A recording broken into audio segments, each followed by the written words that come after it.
And Mr. Dowdy, we are ready. Good evening. Welcome to the District 225 Board of Education meeting. Madam Secretary, would you please read the roll? Mr. Dowdy. Here. Mr. Glowacki. Present. Ms. Mullenbeck. Here. Mr. O'Hara.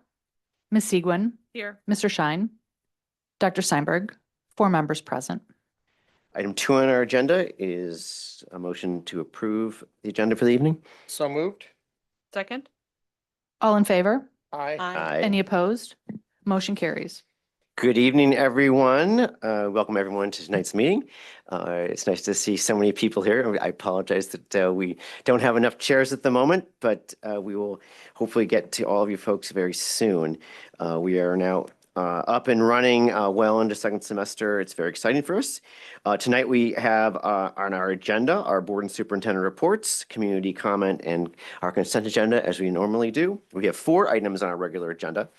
The award of student transportation bus bids for the next 3 years, student fees, the 2026 commencement ceremony dates, and finally the information, additional information on the True North withdrawal process.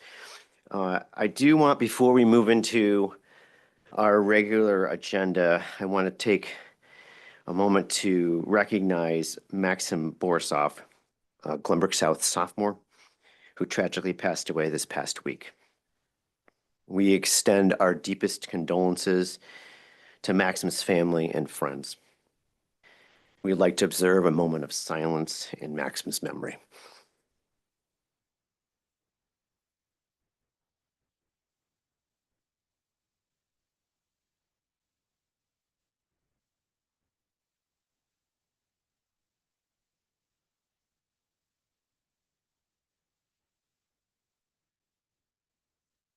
Thank you very much. We now move to item 3 on our agenda, which are our board and superintendent reports. Dr. Johns. Thank you, Mr. Dowdy. Real excited to continue our new tradition that Dr. Gravel started at our last meeting, which is to recognize examples of excellence performed by our staff and by our students to really showcase the great things that our district is all about. So with that, Dr. Gravel has 3 recognitions for this evening. Dr. Gravel, would you start it off? Absolutely. So first of all, thank you so much to everyone who is here today. We're going to begin with recognizing some of our friends from Glenbrook North, and to take not to take too much thunder away, Mrs. Bonner, our associate principal, is going to kick us off. Mrs. Bonner. I'm not coming up here alone. We can coach. All right. Oh, come on. This is like a big deal. You're a big deal. Okay, we are pleased to recognize our boys bowling team tonight. The team had an incredible season, finishing with an outstanding 16-1 regular season record, while capturing both the regular season and postseason Central Suburban League titles. They continued their success in the postseason, placing 3rd at both the regional and sectional tournaments, with senior Josh Sachs delivering a perfect 300 game, one of the rarest and most difficult feats in bowling, on the way to state qualification. At the IHSA state finals, GBN secured a 5th place finish, making them one of only 2 teams in Illinois to place in the top 5 at state in back-to-back seasons. While this year's accomplishments are remarkable, they are part of a larger legacy of excellence. Since its inception just 13 years ago, GBN Bowling has qualified for the state finals an incredible 8 times, the 2nd most appearances by any team in Illinois over that span. Did you know that? You totally knew that. We also acknowledge our coaching staff, head coach Todd Rubin, along with assistant coaches Song Ha, who is here with us tonight, and Bill Chaporis. Their efforts have helped make GBN Bowling a perennial powerhouse. And Coach Rubin couldn't be with us tonight. He is taking part in assisting with the variety show. There's a lot going on, as you can imagine. Please join me in congratulating the Glenbrook North boys bowling team, their coaches, and everyone who has contributed to another historic season. We are incredibly proud of their accomplishments and look forward to seeing this program continue its tradition of excellence. Now we're going to do something a little informal. We haven't rehearsed yet. Could we get everyone to come right into the center here, and you're going to look towards your parents who might be here in the background. And Mrs. Bonner, would you go right next to them? We're going to get some pictures real quick. Unscripted photo op. You guys look great.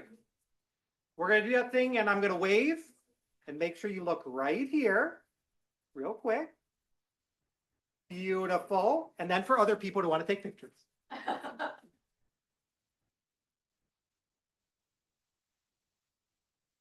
All right, let's give them one more round of applause.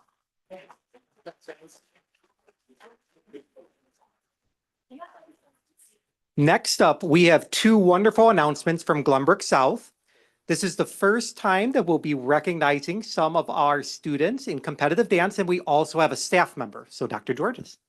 Good evening, good evening. It is with tremendous Titan pride that I am here to recognize our GBS POMS team. Our POMS team brings tremendous spirit and pride to our Titans by supporting school spirit during football and basketball games as well as assemblies. On Friday, January 31st, the Titan POMS competed in the IHSA state competition in Bloomington Normal. The girls chose to bring their POM routine to the competition and finished 18th out of 30 teams in the state. Phenomenal. The POMs were proud to represent Glenbrook South in the state finals for the 11th time since the IHSA competitive dance final began in 2013. So they've had a very steady appearance at the state finals. Now, this week, everyone's home packing tonight because they are heading to Orlando, Florida to compete in the NDA National Dance Team Championship. And unlike the state championship, the nationals are divided into categories. So the POMs will compete in the categories of team performance, POM, and jazz. So today, representing the 22 members of the varsity team, we have senior captains Olivia and Ava. In addition, I would be remiss to not thank the phenomenal coaching staff of Miss Julie Smith, Caitlin Dunovich, and Zoe Paleothedoros. Did I get her name right? Yes. Okay. Please join me in sharing our Titan pride for these ladies, and let's all wish them luck at nationals this week.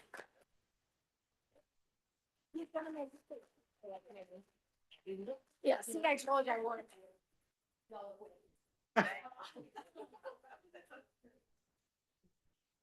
All right. Perfect. Thank you. One more round of applause.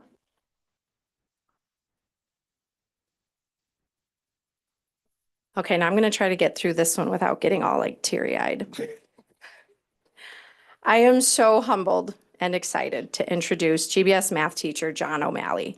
He has recently received the Presidential Award for Excellence in Mathematics and Science Teaching. This award is administered by the National Science Foundation on behalf of the White House Office of Science and Technology. The award recognizes outstanding teachers for their contributions to the teaching and learning of science, technology, engineering, and mathematics. According to the statement from the White House, these awards honor the vital role that America's teachers and mentors play in shaping the next generation of technical leaders, including scientists, engineers, explorers, and innovators. And we could not agree more. If you have the opportunity to spend one moment in Mr. O'Malley's classroom, you will understand the appreciation and passion that his students have for him as an educator and a mentor. His enthusiasm is literally contagious, and he has a very, I told you, and he has a very special way of making the most complex math concepts seem simple. Mr. O'Malley is not only an expert in his field, but he deeply cares about his students' well-being in addition to their academic growth. As a regular presenter of the Titan Pride Awards, John regularly honors his students who go above and beyond the call to represent our Titan values. Students know that Mr. O'Malley cares for them deeply, and they have no bigger cheerleader celebrating their success. Finally, John is also instrumental in the leadership of our Titan Teacher Assistant Program. We call it Titan TAP. This program provides leadership experience to students to be classroom and teacher assistants across a variety of subjects, not just math. This program is shaping future teachers, and I cannot think of a better example to learn from. We are so proud that the White House and the National Science Foundation have honored the talents that we see in John every day. John, we are grateful to get to work alongside you and that for all you do to make Glenbrook South an amazing place to learn and work. Thank you for your service and congratulations on this well-deserved award. you. I gotta do a picture of it.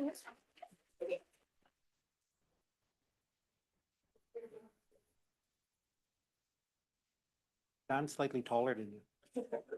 Take this picture. All right, got it. Congratulations, John. One more round.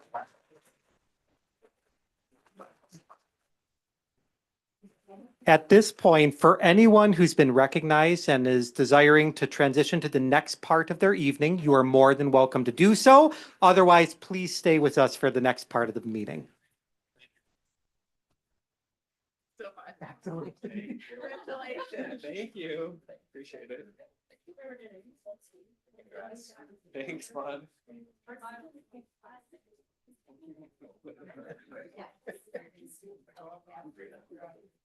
Oh, thank you. Okay, so we'll keep going with the GBN principal update. So first and foremost, we had our cheer compete at state. There they are, just representing GBN so wonderfully. We also had our basketball team that celebrated 2 big wins over New Trier, which is fantastic. Gymnastics is headed to sectionals. We're so proud of what our athletes have accomplished in the past week or so, and always, but this has been a great week for our athletics department. In the activities realm, we have a best wishes going out to our speech team. They hosted this past weekend and they qualified 14 students for sectionals. And then we also have chess, which is headed to state this weekend. A lot going on as far as activities are concerned. In the world of academics, our CTE department and the courses within there are preparing for our Valentine's Tea. That takes place this Friday. It's for our faculty and staff, and the students are very involved in many aspects of that. So we have the countdown going on right there for our Valentine's Tea. And also, we have our variety show, which is really exciting. If you haven't gotten tickets yet, it is Thursday, Friday, and Saturday. It promises to be just a wonderful, different variety of lots of student talent that is showcased throughout the whole performance. It's really exciting. I would encourage you to get tickets if you have not, and I'll turn it over to GBS. Thank you, Ms. Bonner.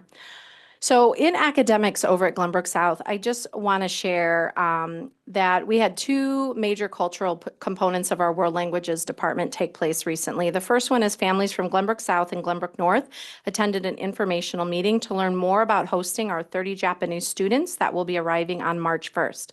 It's important to note that the exchange programs here in District 225 are the hallmark of quality language instruction, and we're incredibly proud of not only our instructional staff, but our families who open their homes to make these exchanges possible.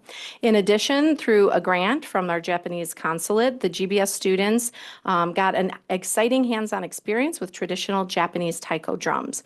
They learned about their deep cultural significance in worship and celebration. In activities, our GBS chess team is heading to state this weekend. They will be in Peoria battling for the state championship. So good luck, Titans. Next, we have an incredible trifecta of academic, activity, and athletics. Thanks to an incredibly generous donation from alumni Mr. Mark Shapiro, our very own WGBK sports production students were able to live cast last Friday's game in the Dome for the CSL Girls Championship basketball game. Jack and Leandro did a great job of announcing the game, and with the new equipment, the multiple angles of video with overlay graphics is an amazing outcome for our students and families to be able to watch from afar. They were able to record this memorable moment where our varsity girls basketball team clinched the CSL South Division Conference Championship with a resounding 72-46 victory. Senior Gina Dvorja, who has played on the Serbian national team last year and recently featured on Channel 2 News, led all scorers on Friday night with 33 points. They're right around the corner from the state playoffs, and the Titans secured the 3rd seat in the sectional. So come on out and support them at Lincoln Park on Tuesday, February 18th. And then we're looking for some likely matchups against the Trevians of New Trier.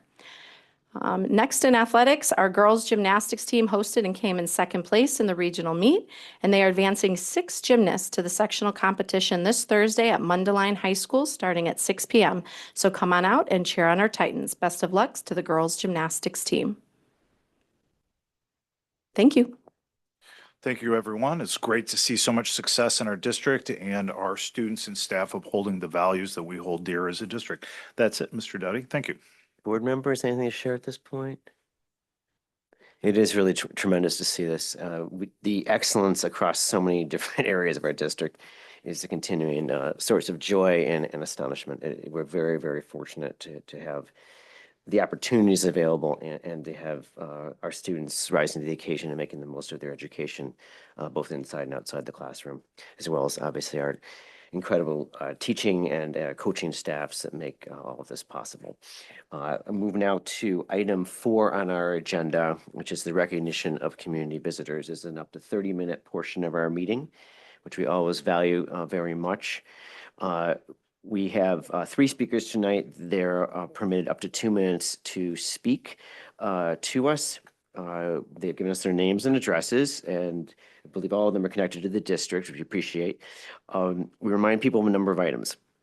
First, the board does not respond at this point. We do listen carefully and take notes and make sure that we are addressing things as appropriate, whether later in the same meeting, at other meetings, or other ways.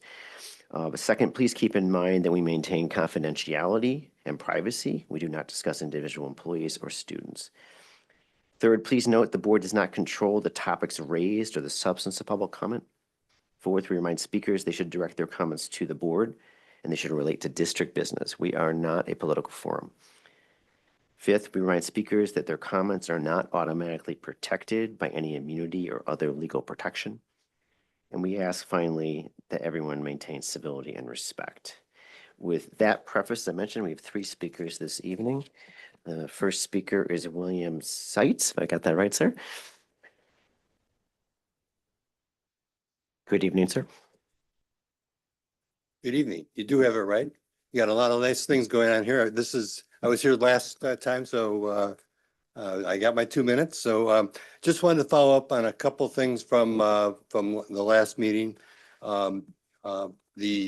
That project at that Village of Glenview project at 1900 East Lake Avenue, that was continued to February the 18th. So as I explained in my letter, I would encourage you to perhaps ask the superintendent to consider objecting to the process upon which you were informed about that project, and perhaps question the costs and the financial impacts to your district.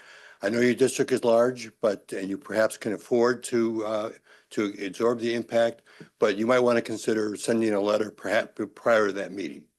The second thing is I was contacted about the school resource officer program, and I did look into the Northbrook one. And a couple things on that. One is the whole issue of rolling contracts. I really would encourage you to forego doing rolling contracts and vote on contracts year by year. And second, I would also, similar to the Glenview one, encourage you to look into the advisability of having a police officer on your school property. Thank you very much. Thank you, Mr. Seitz. Our next speaker is Lisa Kane. Ms. Kane.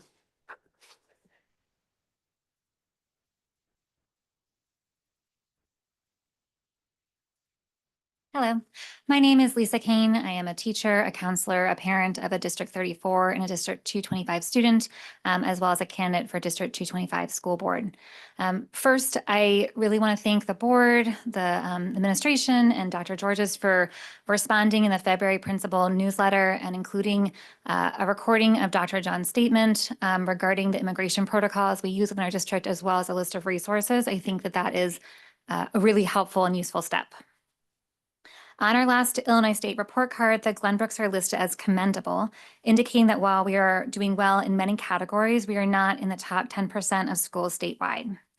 In the February principal newsletter from GBS, I really appreciated Dr. George's transparency on this matter and her note that the school improvement team is setting goals related to attendance, freshmen on track, participation in the school climate survey, and EL performance. Given that less than 20% of parents completed the climate survey, it's critical that the district asks itself why. For some parents, the email reminders may have been buried in their inbox. Adding text message reminders, as well as an alert each time you go to the school website or an alert when you log into PowerSchool, would be another good advertising venue, as would letting families know the real importance behind completing this survey. But my concern is not about the parents who missed the survey link in the first few emails, but about the parents who saw the email and chose to delete it because they didn't feel that their voice or their input was needed. I email the board and speak at meetings because I want to be helpful, but truthfully, sometimes I feel like those suggestions are not welcomed. I've spoken to many parents who echo the sentiment and they don't voice their concerns because they don't feel like it's a conversation. Since parent association meetings and typically board meetings only get 20 people in attendance, we need to find other ways to engage parents. This could be additional open forums, an ask the principal button on weekly updates, or something else entirely. Increasing survey response to move us back to exemplary status is important, but just as important is making sure that all families feel like they're essential and part of the school community and that their input is important. Thank you. Thank you, Ms. Kane. Our final speaker this evening is Julian Chang. Mr. Chang.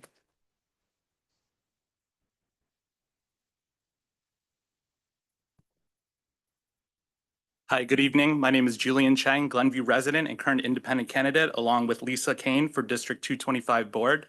Mr. Glowacki, I want to thank you for briefly talking to me at the Glenview Library about steps I can take to help improve the climate and sense of belonging of our students at the Glenbrook community. I follow those steps and look forward to working together to enhance both the belonging and safety of all of our students at the Glenbrooks. I also want to thank Dr. Georges for recognizing the girls basketball team. It's been a shining example of how sports can foster inclusion and connection. This team, which recently became the conference champions for the first time since 2010, represents a diverse group of wonderful girls from various ethnic, religious, and different backgrounds: Caucasian, Asian, Latin American, African American, daughters of African American, Jewish, Christian, Muslim, LGBTQ, and more. Their teamwork, camaraderie, and success are a testament to what can be achieved when students are supported by dedicated coaches like Scott Nemisek, Dan Carpenter, Jeff Kurian, John Klassen, and their assistants Caitlin Morrison, Mike Ward, and Sue Fisher. They're wonderful examples of teachers, counselors, security, alumni, as well as just people from the community that really uplift these women. Last week was National Women's and Girls Sports Day, and one of the things that I have done is I've been nominated and on the U.S.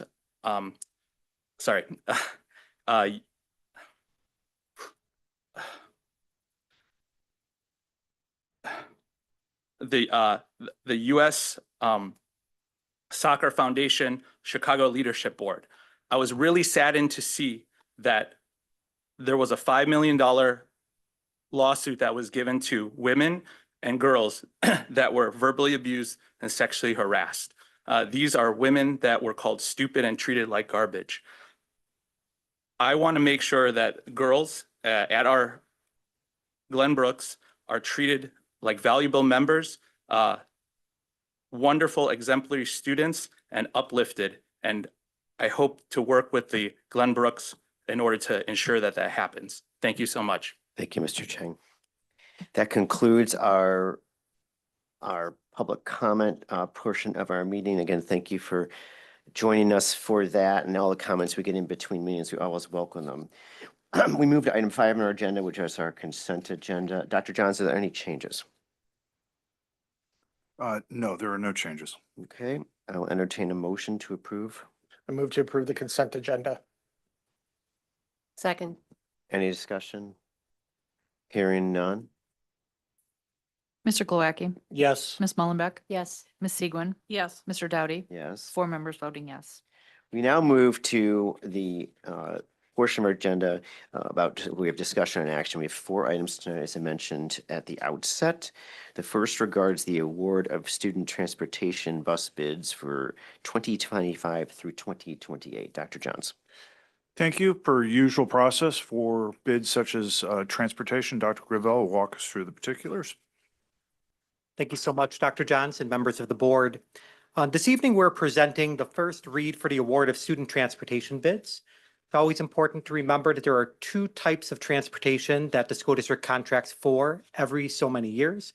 That's general education, which is primarily our bus pass system.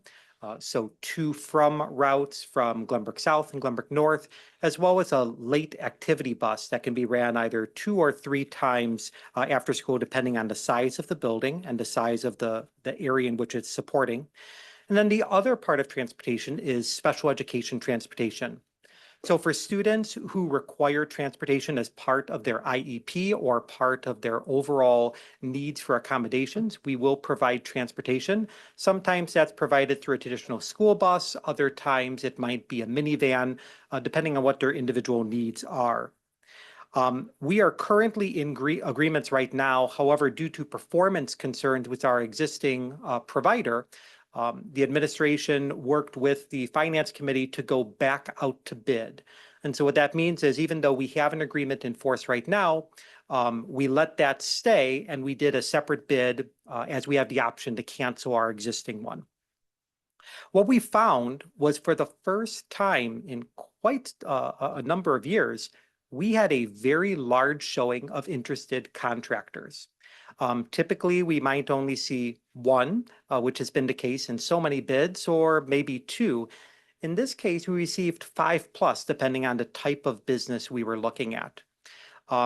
Right off the first bid, we identified that first student who is currently providing service for one of our schools was the lowest responsible bidder for general education transportation.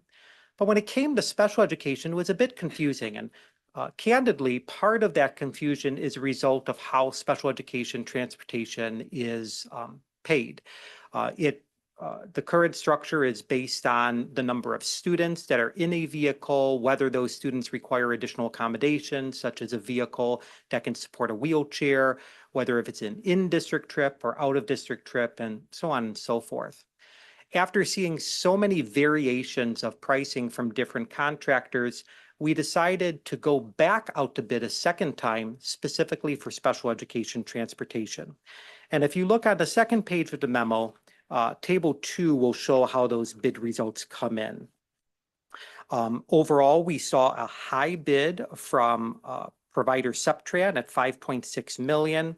And then our lowest bid was also from First Student in the amount of $2.2 million. And you'll see how the prices break down within that table. From a very high level basis, the reality is that transportation costs are increasing.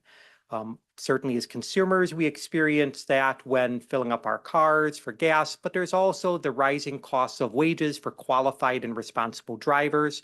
And as a result, we do see increases in a variety of different operational components.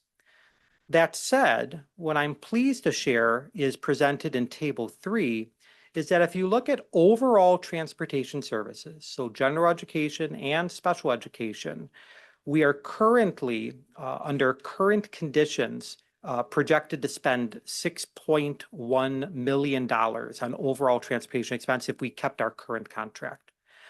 Under the revised contract, we will actually only spend $4.6 million, which is actual 26% decrease. The one element that I always want to emphasize with an asterisk is it's very easy to project how much our costs will be for general education transportation for to and from bus passes. Where we have flexibility or differences is what the needs will be in special education. We don't exactly know what they will be or all of the needs that our students will have throughout the year. So we utilize a 3-year look back and do some projections based on that. And then also for our field trips, different athletic events, sometimes our scheduling allows us to save in different areas there. And so we do a bit of projection on those, what we call charter expenses. Overall, we're very pleased with the general budget implications here of seeing a savings. And then we were also able to negotiate as part of the agreement annual increases of about 3.25% for the first 2 years. When you look at overall industry trend, we are seeing annual increases exceed 5, sometimes 8% year over year. So overall, it's a very competitive opportunity. We're very fortunate to have a strong partnership with First Student, who has been serving the district at different levels all the way back to the early 2000s. And if you look at how the companies have kind of changed hands, even into the 90s. This evening, we are joined by Brian Williams, the location manager for Northbrook, and Peter Rudnick, who's also representing First Student. They're right over there. I've had the opportunity of working with Mr. Williams when I first got to the district back in 2015, and we're happy that he will be continuing to support the Northbrook location. With that said, I wanted to give a little bit more context there so you understood what our current environment was, what the bid experience looked like. We're not asking the board to take action on this tonight. This would come back to consent at the next meeting, but more than happy to answer any questions that the board might have. Dr. Jones, anything you want to add? And no, that is it. That's great. Board members, Ms. Mullenbeck? I do have a couple of questions. Certainly. So I want to understand where we are right now is that we had done a contract with Safeway. Mhm. They were not able to cover all the routes. Correct. That was a performance default, I guess, so that gives us the option to terminate the contract? So the way we write all of our contracts is the district can actually terminate the contract on an annual basis. We have a commitment typically for 3 years with the option to renew for a 4th and 5th year if that's of interest. But in the specific case of Safeway's performance concerns, we actually worked with the board to do an amendment to that contract where they stepped away from operating one of our buildings. In this case, it was over at Glenbrook North. And so they stepped away. We contracted in an emergency procurement with First Student. But this would not be related to their performance. It's just overall decision to go back out to bid to make sure that we have no interruptions next year. Got it. Okay. And presumably then whatever contract we enter into after this bid process, similarly, we would structure it the same way so Correct. that regardless of whether there's a performance issue, we can rebid later if Yes. need be. Okay. One thing I've noted, it just seems to me to be an extraordinary decrease in the special education Mhm. section or portion of the bids. I mean, 46%. Is that realistic? Or what accounts for such a large change if there's a way to address it? Absolutely. One of the elements that I mentioned earlier is that every company charges differently. And when we go out to bid, we present some pretty clear parameters. We're looking for a price for in-district transportation, and we're looking for a price for out-of-district transportation, and then some of these other add-ons. A lot of times, contractors will make assumptions about how many individuals they'll be transporting out of the district versus in district. And in many ways, it's almost like buying a car. You decrease one amount, you increase another amount. With a lot of the transition that we're doing in our own TLS program, bringing that program back into the district and no longer transporting to Highland Park, all of those riders are now in district and thus are eligible for a lower rate.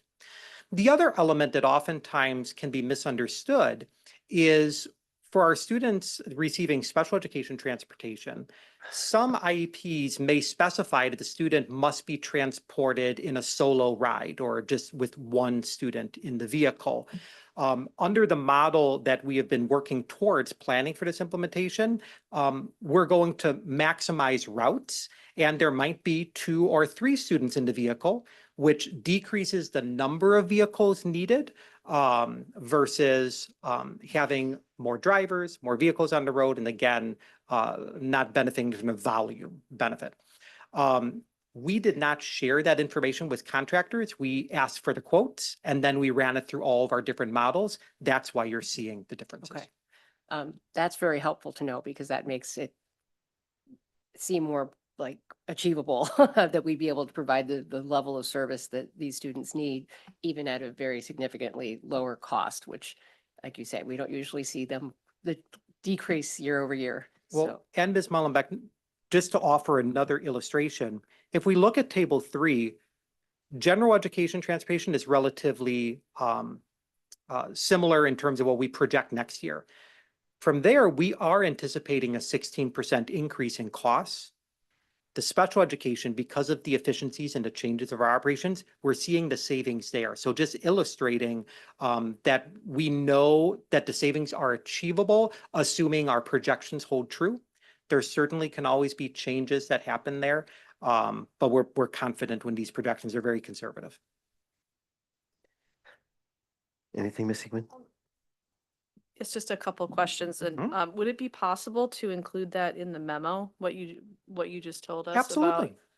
That might be helpful just to explain why there's such a large decrease. Shared the new efficiencies and also changes, known changes in service. Mhm. And one question I had, based on the last bid that we did, one of the reasons, if my memory serves me right, is that first student didn't necessarily have the types of vehicles that we needed to support the special education type requirements. So has that been addressed and they're able to support that now? So two comments. One, if we go back to that bidding opportunity, first student did not have a large fleet available to them at that moment, but ultimately the contract wasn't awarded to first student based on price. Safeway presented a more competitive price. However, working with Brian and Peter, there are no concerns as to what we would refer to as equipment. So that would be minivans, smaller buses, the larger 71 to 80 passenger buses. And they also have an active campaign going right now for having the necessary personnel to drive those routes. So no equipment or personnel issues at this point. Okay, thank you. Mr. Galecki?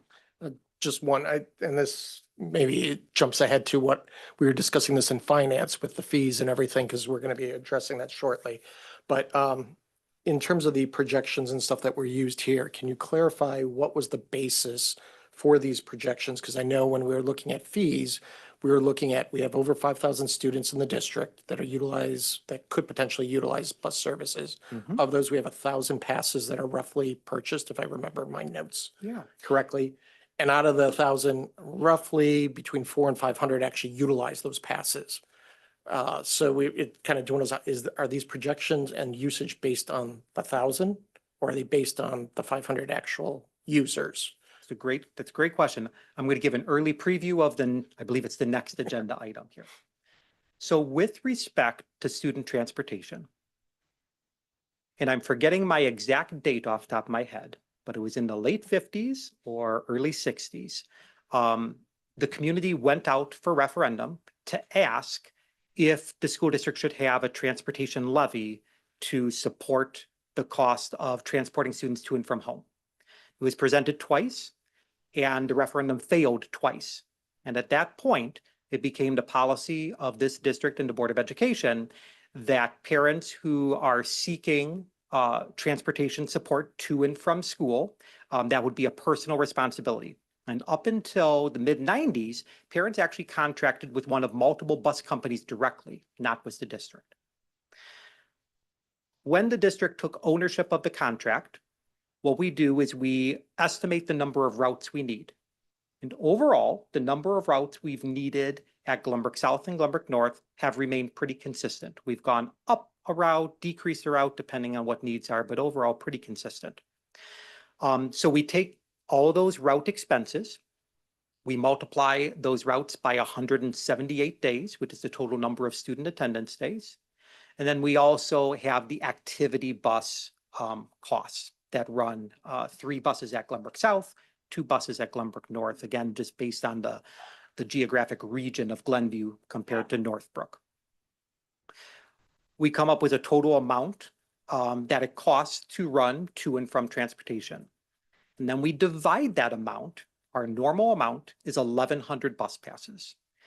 And up until, I would say, 2018, that amount was divided, and that was the cost of the bus. The challenge we experienced is the cost of bus transportation, fuel, drivers, vehicle, all of that continued to increase to the point where the board wasn't comfortable at the time passing on that full burden to our families. And so as a result, the board worked with the administration to have part of that pass paid for by other revenues, such as our property tax or CPPRT and other revenue streams that we had.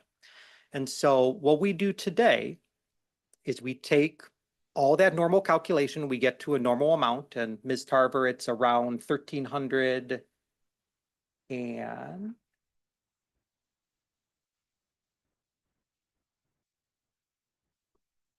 Just for the two from.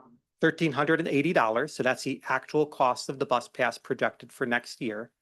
And we determine what we were charging in the prior year and what amount we were comfortable going up to. For the last 2 years, we've maintained status quo, and this year our recommendation is about a $10 increase. But that difference in cost is now being borne and taking resources from the budget to support that.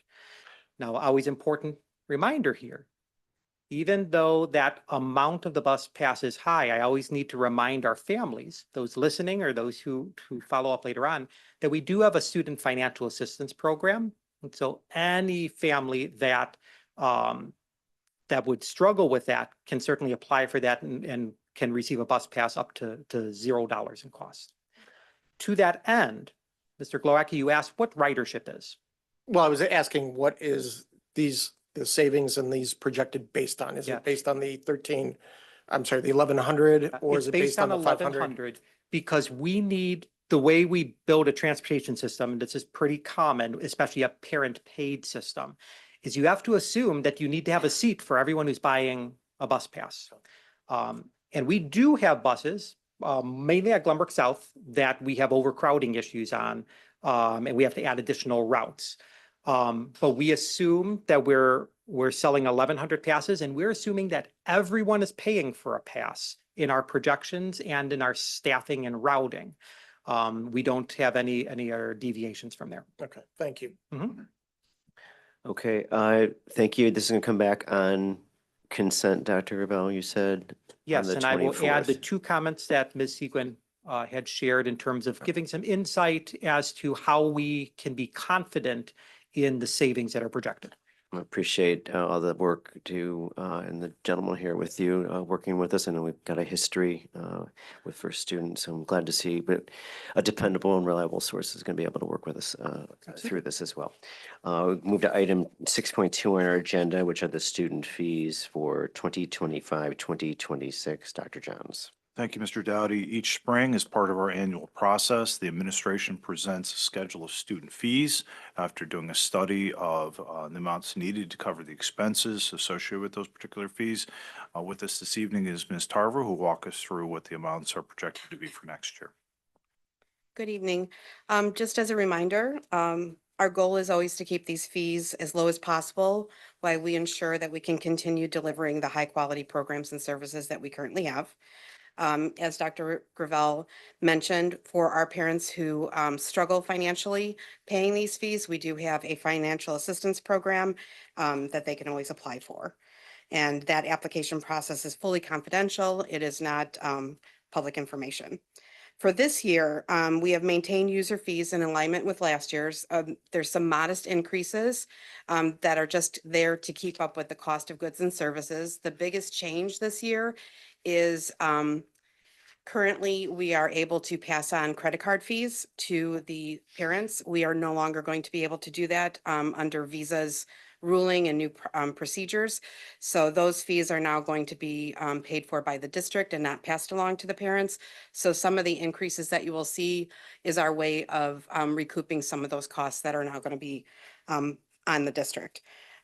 Based on feedback from the financial committee in the memo, you'll see that we did break down some of the calculations as to how we came up with the cost. And you'll also notice that several of these fees are not paid for in full by the fees that we assess to the parents. The board and the community do offset those fees with other sources of revenue. Dr.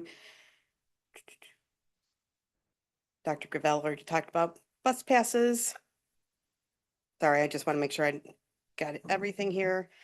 The example being the bus passes are actually just looking at the to from cost. It's $1,380, but the fees are set at $1,000. At this point, I just want to pass it off to the finance committee to see if there's any additional information that they would like to share. Let's see, Mr. Glowacki. No, it's, I mean, I can comment a little bit. We were looking at very closely with Ms. Tarver and Dr. Gravel regarding how do we keep the costs down and everything. But unfortunately, things are rising everywhere. And so the district's responsibility plus parents' responsibility are both going up here and everything. And you can see from the breakdowns that they added to the memo in terms of a lot of it has to do with personnel and maintenance. We've done some good work in some of the parking lots and everything. That was one, for example, that was updated at Glenbrook North, I know recently, and was well overdue. We don't want to get into that situation again. So a lot of it is also being looking forward so we don't have to take big hits. Be preventive as opposed to corrective, where it's more expensive. That's right. Ms. Segwin, you want to add? No. Okay. Ms. Mullenbeck, any questions or things to add? I did have a question, and this is really more out of curiosity and my ignorance about the program. For the preschool, who does that serve primarily? Are those families that have connection with 225? Are they just families in the community? They're families in the community. It is a course, part of the CTE department. And so it's a curricular opportunity for our students as well as an opportunity for our community to have childcare that is convenient, low costing. So we don't seek to see 100% reimbursement in the fees that we assess for that, but we do seek about a 40% reimbursement. And then we pick up the rest of the cost through other forms of revenue. I'm happy that we can, give something to the community, and I think that's great that it's co-curricular. It's just a question I'd never asked myself before, so thank you. Yeah, you don't generally think of preschools and high schools, right? No, it's actually an amazing opportunity. I just want to commend you, Ms. Tarver, and everybody on the team, and Dr. Gravel. These fees have, you look at over the last several years, they've gone up extremely little while we've had significant inflation over the last 4 years, 5 years. So it's tremendous work by everybody on the team. So thank you very much. This too will come back on the consent, on the 24th. 24th. Yes, on consent. Thank you very much. Item 6.3 on our commission, on our agenda regards the 2026 commencement ceremony dates, which would be of May of 26. Dr. Johns. Thank you, Mr. Dowdy. This should be a fairly short agenda item. As you recall, a couple of meetings ago, we talked about our commencement conundrum related to having graduation commencement ceremonies potentially on a weeknight or on Memorial Day weekend. Since that time, we've continued to investigate our different options. And in that time, the Rosemont Theater has been sold and will not be available to us on Memorial Day weekend or any of the time when we were looking to have commencement exercises. So we, after exhaustive work by both of our assistant principals of student activities, we're really down to one option, and that would be the Northwestern University Arena. And the only dates available are I forgot to check, the 23rd and 24th. That's a Saturday and Sunday of Memorial Day weekend. In your memo, you see that the Saturday we've chosen for GBS and the Sunday we've chosen for GBN. This again is for the 2026 school year, not for this May or this school year. And frankly, this is our last option. We were actually quite lucky to get this time slot since a major venue has closed. That means multiple school districts were looking for alternative venues, and there are not many options. We looked into the Now Arena. You may remember how I didn't want to move out there. It's fully booked. They have all the 211 schools and the U46 schools plus others, and there's simply no room there. So we'll be using Northwestern on the 23rd and 24th. I know that some people are not going to like these options. Frankly, it's all that we have left. Well, thank you for you and your team and everyone working on this. This was quite a surprise with the change at Rosemont, and you listed criteria in your memo. They make sense. That's during weekends, which is generally easier. It's a weekend people can now have quite a bit of notice. It's a well-known venue and it's not too far away. So I'm sure I missed a few, but that seems the best balance to strike, and it's our option. Thank you. So- And I do want to point out the assistant principals have worked really hard on this. Greatly They've appreciate it. scanned every possible venue that we could use, all sorts of different dates. They've worked very hard. And is this an information item or do we have to vote on this? I need an approval so that we can begin the process of securing a contract. Okay, fair enough. Board members, Ms. Segwin, do you have any questions or comments? Okay, Ms. Willenbuck. I just have a question. Because I'm not familiar with this arena, what's the size? Are we going to have fewer tickets, more tickets? That's something parents are going to want to know. There will be no early. problem with tickets. More tickets? Oh, there were talking thousands and thousands of tickets. That's- It's see, a this- basketball arena. This might make some people happy, so. No, there was a happiness when we moved to Rosemont and places, we moved out of auditoriums, so that was good. Yeah, yes, this will be a vast improvement in terms of the number of tickets. Excellent. Mr. Glowacki? No other questions. And thank you to all the staff for doing the work on this. I know with the calendar change and the venue closing on us, this presented a conundrum that had to be worked through quickly. Thank you. So do you need a consensus or you need a vote? I need a vote, please. Okay. So I- if I could have a vote, you got it? Yeah. Thank- So I move that the Board of Education authorize the administration to enter into a facilities rental agreement with Northwestern University to host graduation ceremonies for the 25-26 class. Second? Any discussion on the motion? Hearing none. Ms. Segwin, Yes. Mr. Glowacki, Yes. Ms. Mullenbeck. Yes. Mr. Doughty, Yes. motion carries. Our final regular discussion agenda item is information on the True North withdrawal process. As many will remember, this has come up at various meetings, most particularly with respect to District 34 in Glenview. Dr. Johns. Thank you, Mr. Doughty. This is a quick update based on a member's request. At our last board meeting, we discussed the District 34 resolution to withdraw from True North, which the board approved. And if you'll also recall, back on October 28th, we talked about the cost the True North program has for us, particularly in the form of membership over and above the tuition that we pay. And so in our last meeting, a board member asked just the big picture of the timeline that one would have to go through in order to withdraw. So I shared it here in our particular memo. This is based off of the timeline provided by the True North law firm. It is an interpretation of the timeline from the Articles of Agreement that all 18 member districts have signed. The key points of interest are in that simple table that I have, in which if District 225 during the course of the spring decides it wants to explore the idea of withdrawing from True North, we would have to indicate that by June 2025. I would recommend we do that in May. That's the timeline that District 34 held. And that really triggers a process. That's not a commitment to withdraw. That's not a promise to withdraw. That is simply the commitment to begin what's called a comprehensive study. And the question of that comprehensive study is whether or not the district has the capacity to educate those students that it's bringing back. As you know, except for a very small number of students, next year we'll have no students being educated underneath the direct umbrella of True North. We'll have a couple students in the transition program who are finishing out their program because they've developed important relationships there, and we don't want to cause disruption to those educations. But by the time we get to the 26-27 school year, we'll have no students directly served by True North. So but that brings us back to the key question of, does District 2 or will District 225 have the capacity to educate its own students?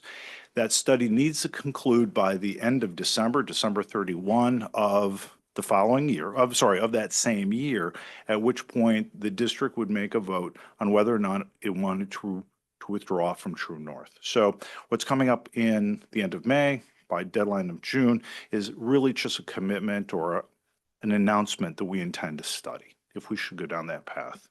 I'm not making a recommendation at this time. This is an information item, but this is something I know is on the minds of many people in our district that we should continue the conversation on this spring. Thank you, Dr. Johns. Any questions or comments from Ms. Mullenbeck? I do have a question. When we discussed this at our last meeting, I believe at that point, there had not been any objections to District 34's petition, but there was some uncertainty as to what was happening. Any updates there? As of this point, I've only today got through a couple of board minutes of the other member districts. I did find one board who chose not to vote on the resolution, thereby the resolution that was presented to them was to allow District 34 to withdraw. Since they didn't vote on that resolution, it's effectively a no, as I understand that to be their interpretation. That's what was in their minutes. The other district that I heard that may be withdrawing, they probably will approve their minutes tomorrow night, so we'll see it on Wednesday. So abstention is read as no. That is the way it is written in one You of the need districts. affirmative votes to say yes to a consensual withdrawal. Understand? Okay. And it needed to be unanimous? Yes. So- Well, it's a one strike. To rule. go down the one process. Yeah, the Otherwise, it's a this non-consensual process. That's Okay. right. And then I guess my other question about this is, this indicates that, is there any magic to June 2025, or could we do June 2026 or, October 2025? Is this, I see how the timeline lays out, 6 months, 18 months, but is there a particular trigger date? Must it be done in certain times of the year? How does that work? It's a very good question, that's a very good question, and the answer is yes. So they want, we need to get to the cutoff of a new year so that their staffing would start on that new year. So really July becomes important, and then they need the 18 months notice. That would take us back to the December date, working backwards, so that they have time in accordance to the state law with staffing to make staffing adjustments that they might need. Okay, thank you. Ms. Siegel, any questions? No, my question was answered. I was asking about the consensual versus non-consensual. So it is an Yeah. interesting point, and there's two pathways to go through. As we saw in District 34, they asked to go through the consensual process, and we're seeing how that's playing it out. A district can also go non-consensual, and then it goes straight to a hearing of the ROE. As you may recall, True North has 2 ROEs, so that's something we're watching play out with District 30. See how that plays out with District 34. Mr. Galecki, any Yeah. questions? First of all, thank you for assembling the timeline and for our request and everything. So it sounds like one way that we have to do it, at least commission the evaluation. Doesn't mean we would be pulling out or in participating in the program, but just commission the evaluation to begin. So we still have the opportunity to then choose how to act the following year before a school year begins. If we miss that window of enacting the evaluation, that's pushed, even if it's, let's say, to the fall. Yeah. That's pushed back then another Year. full school year Yes. to the yes, following it year. So would. that would be a 28 Yes. that we would be announcing that we would be doing that. And during that time, taking the costs, the increased costs that we may be bearing as a result of District 34 pulling out and possibly others. Yeah, that's a very good point. As you can recall from the October 28th memo, our costs have increased nearly every year, despite declining participation in True North. So we're seeing that include, and we also know that there's potential assessments coming for capital projects. Okay. And plus the additional ones from just bearing their expenses that those districts that have been participating, depending on Yeah. when they pull out Exactly. and everything. Exactly. The question I had was if we go down, so we start the evaluation, is it 18 months for the non-consensual path, or is that a longer duration if we go down and find that we have to go down a non-consensual path? Well, both paths have the same timeline. So okay. Yeah, the question, it is potentially longer to go consensual than non-consensual. But the idea is in terms of the relationship with the other districts and in terms of it's unknown, it's untried what that process would be like of 2 ROEs and having some sort of a panel of the 2 ROEs. Okay. So there's some unknowns. Because that was the part I was once we commission the study and if we go down the same barriers that our neighbors are Mhm. going through, does that add time? I would imagine then we'd be pushed back to 28. I don't see it at this time, Okay. that there is another hurdle like that, that really there's just essentially 2 different gates. One is the idea would be that it's more collaborative, but the other one, I think maybe in a particular case of the next district that comes down this path, like District 34, may see, well, if District 34 didn't get approval, why would the next district? Yeah, and I was just trying to, from being prepared with the timeline, should we be prepared with 2 timelines based on what, Mhm. decision tree? If we hit an obstacle at this point, does that change the timeline? Yeah, I don't believe that it does, but I'll give it another look. It's, Okay. if you had a chance to go through the Articles of Agreement, the writing is murky, and I'll give it another glance. No, I appreciate that. Thank you very much. Thank you for doing this. Yep, and we'll keep our eyes on this as we go forward. So thank you for that report. Item 7 on our On our agenda is a summary of the meeting.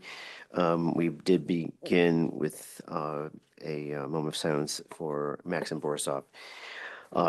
Then we move to our celebrations portion of the meeting of our Boys Bowling Team from North, our Palm Squad from Glenbrook South, and Mr. John O'Malley for his Presidential Award for Excellence. We heard reports on athletic achievements, chess, speech, even a tea coming up, a variety show, hosting of Japanese students at both schools in our exchange program, and an exciting live cast of I believe, a girls' basketball game. We had three different community visitors join us tonight with comments on a variety of topics. We passed our consent agenda. And then we discussed the student transportation bids, which will come back on consent next meeting.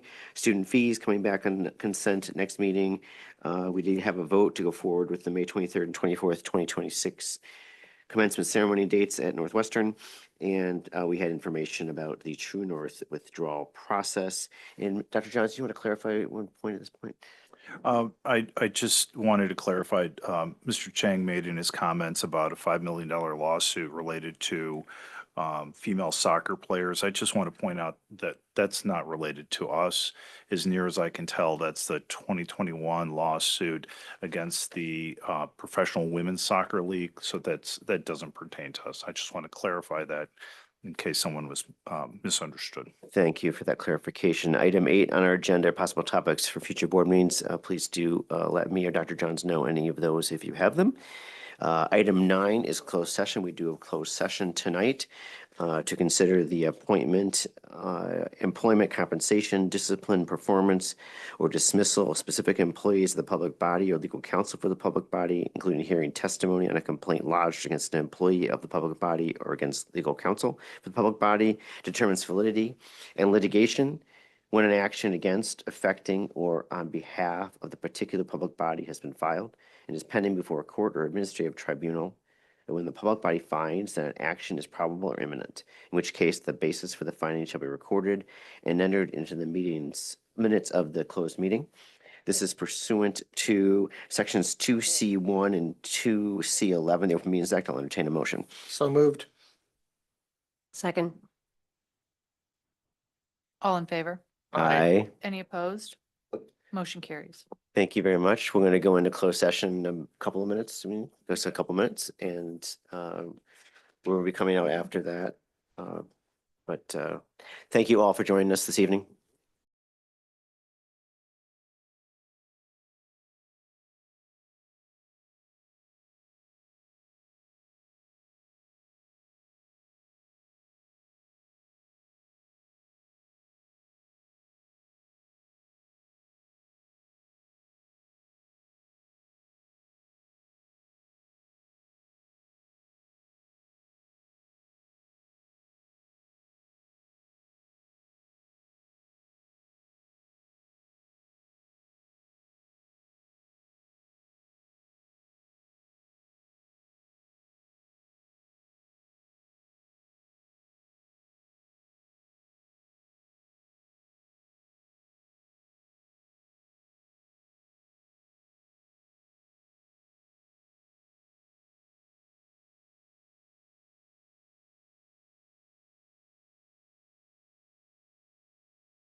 And Mr. Doughty, we're back.